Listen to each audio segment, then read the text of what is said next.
Allah menyediakan waktu yang istimewa agar dosa diampuni, juga menjadi orang hamba yang cintai.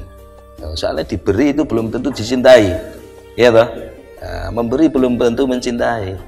Ya, tapi kalau mencintai, nah mudah untuk memberi. Loh, ini gawe status.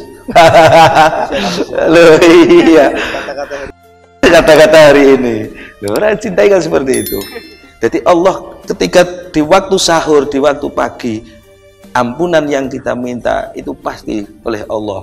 Peluang besar diberikan ampunan oleh Allah. Tidak hanya ampunan, tapi cinta Allah yang akan turun. Nah, ini yang luar biasa cinta.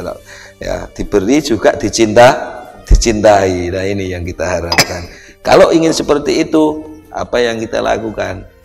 Nah, sholat malam. Banyak dosa kita meminta ampun pada Allah. Resepnya apa? Rasulullah memberi resep, memberi waktu tertentu, yaitu sepertiga malam terakhir. Oh, itu enak. Ya. Istighfar enak, sopo di mana aja bisa. Oke, tidak apa-apa. Tapi ada satu yang lebih dicintai.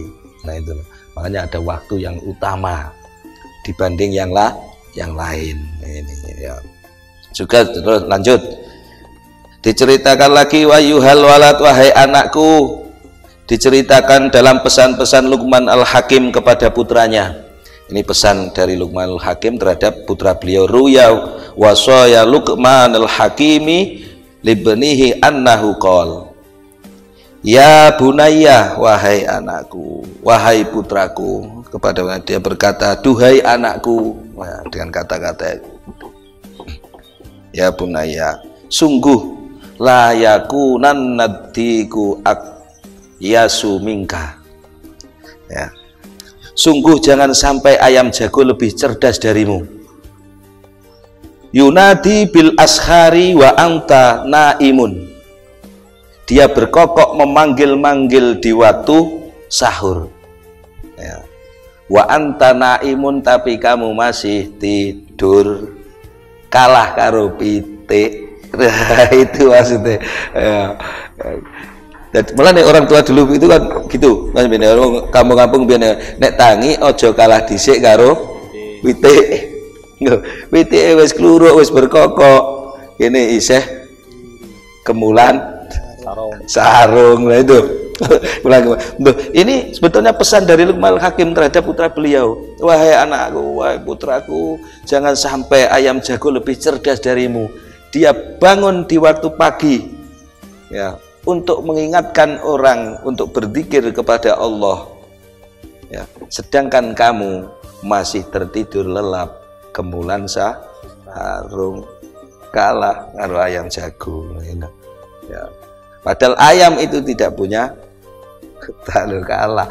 Kita yang dibekali oleh Allah dengan kecerdasan, dengan otak, tapi kalah pinter, kalah cerdas. Duh, betapa malunya kita kalah cerdas dengan ya, sesuatu yang diberikan oleh Allah. Kalau sungguh bagus apa yang diungkap ulama. Mulanya ada ulama yang beliau ngendikan atau berkata atau bersyairnya begini: burung merpati telah berkicau lemah atau merintih di tengah malam di atas ranting, sedang aku sedang terlelap tidur.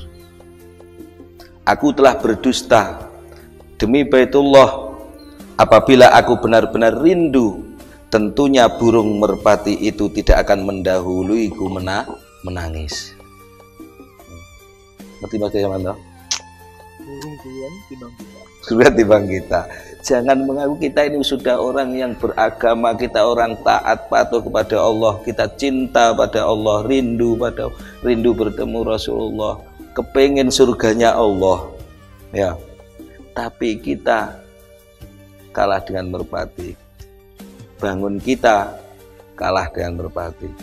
Orang yang cinta, orang yang mengaku rindu, dia pasti akan datang mendahului dari yang lain. Ya, itu loh, cinta itu. Gak ono cinta kok sampean karing-guring guring-guring. Rabi wong. Kalah dhisik karo Kalau liane. Karo liyane. Nah, makanya orang yang cinta, orang yang rindu cinta, dia akan pasti mendatanginya lebih awal. Bahkan tanpa diminta pun dia akan datang sendiri. Nah, yang menggerakkan itu kan cinta, kerinduan, itu yang menggerakkan. Ya, ketika ono sampean muni cinta, muni rindu, tapi kok aras-arasen maret, berarti itu sama dengan bohong, abang-abang lambe. Nah, ya itu. Makanya berarti aku telah berdusta demi Baitullah apabila aku benar-benar rindu. Tentunya burung merpati itu tidak akan mendahuluiku menangis. Kalau kita rindu surganya Allah, ya, maka kita akan banyak beristighfar, menangis kepada Allah agar kita dimasukkan di surganya Allah. Nah, ini yang penting. Ya, maka sini aku kira diriku orang yang paling semangat mencintai Tuhanku, akan tetapi aku tak mampu menangis sedangkan bintang-bintang sedang mengeluarkan air mata. Ya, jadi kita ini ngerayangi awake dhewe. Kita ini kadang merasa kita ini orang yang paling semangat dalam ibadah karena kepatuhan kita kepada Allah, mencintai Allah, mencintai Tuhan kita. Tetapi kita tak pernah kita menangis rindu ingin bertemu Tuhan. Kita menangis menyesal karena melakukan maksiat pada Tuhan. Kita tak pernah seperti itu. Sedangkan bintang-bintang mengeluarkan air mata, nah, menangis ya, terhadap Tuhannya. Nah, maka di sini pesan beliau, ayuhal walad, wahai anakku, ya, khulasahul ilmi am ta'lama ta'atan wal ibadata mahiyah. Intisari dari ilmu adalah kamu mengerti jawaban dari hakikat ketaatan dan ibadah. Sama ngerti hakikat ketaatan dan ibadah, itu adalah jawaban daripada ilmu. Maka ketika tidak ada ketaatan, tidak ada ibadah, berarti ilmu tidak ada. Ya, nah ini ada pertanyaan? Nah, monggo. Nggak ada, kita cukup. Ya, cukup ya. Oke, apa? misal kita bisa istiqomah bangun di sepertiga malam akhir itu gimana? Bagiannya Ustadz yang sudah istiqomah, ya. Saya sama Mas Arifin ini istiqomah. Ya, giat-giat sholat malam agar bisa istiqomah. Ya, satu, sholat malam itu adalah panggilan dari Allah yang luar biasa.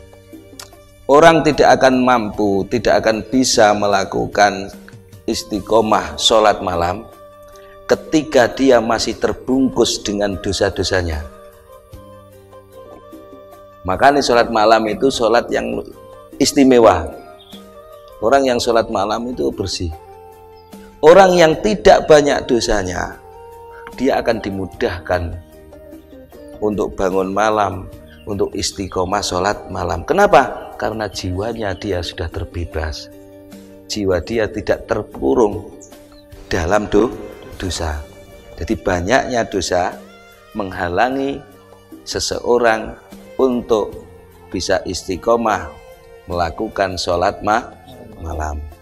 Maka Allah menyediakan istighfar di situ. Ketika sholat malam, mintalah ampun kepada Allah. Ya, setelah kamu meminta ampun, mengakui dosa-dosa, maka akan tersendiri. Jadi dengan sendirinya. Nah, jadi orang itu kalau tidak banyak dosa, melakukan ketaatan, sholat malam, istiqomah, itu sudah dengan sendirinya dia akan jalan. Ya, gak usah dipaksa, gak usah dibangunkan, karena itu sudah karena apa? Dia sudah terlepas dari dosa-dosanya. Tapi orang yang banyak dosanya, dia terbelenggu dalam gurungan dosa, sehingga dia sulit, berat untuk melakukan ketaatan abot. Ya, jadi intinya adalah dosa-dosa. Maka berbanyak istighfar, akui dosa kita, akui kesalahan kita, maka itulah yang akan menjadikan kita mudah, dijadikan oleh Allah mudah untuk beribadah, mudah untuk istiqomah. Jangan apalagi kalau dosa yang kita lakukan dengan bangga diketokno ya dosa tak bangga. Iya, diketok-ketokno karena wis dia mlawan kene bangga. Ya sampean tuno dhewe apa iku kira-kira. Dosa-dosa yang dengan bangga. Nah, gitulah kesalahan kita dalam syariat ya, mungkin kemaksiatan kita. Nah, kita dengan bangga perlihatkan itu termasuk dosa yang berat, dosa yang tidak diampuni.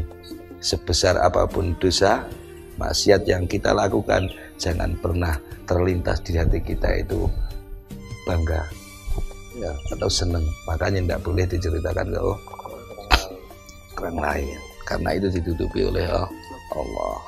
Ada lagi ya, yang penting ya, kita harus banyak istighfar. Nah, istighfar dulu, karena dosa itulah yang membungkus roh kita ya. Istiqomahnya kita. Nah, ya, ketika dosa itu sudah hilang, maka kita akan mudah melakukan ya. Maka perbanyak istighfar, khususnya di waktu yang disiapkan oleh Allah, yaitu sepertiga malam terakhir atau waktu sahur. Di samping peluang besar dosa kita, istighfar kita diterima, juga menjadi suatu yang luar biasa.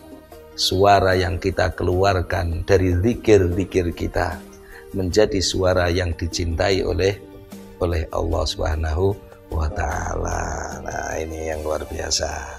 Saya mudah-mudahan ini sedikit ini membawa manfaat pada kita, menambah keimanan, keyakinan kita ya, sehingga di dalam beribadah kita terasa ringan ya, terasa mudah dalam beribadah. Mudah-mudahan Allah mudahkan semua urusan kita di dunia ini sebagai nilai daripada ibadah ketaatan kita pada Allah Subhanahu wa Ta'ala. Mudah-mudahan Allah panjangkan umur kita dalam keadaan sehat walafiat fi taatillah wa taatir Rasul, dan bertemu lagi dalam segmen berikutnya. Wallahu a'lam bishawab. Ihdinas siratal mustaqim. Assalamualaikum warahmatullahi wabarakatuh. Waalaikumsalam warahmatullahi wabarakatuh.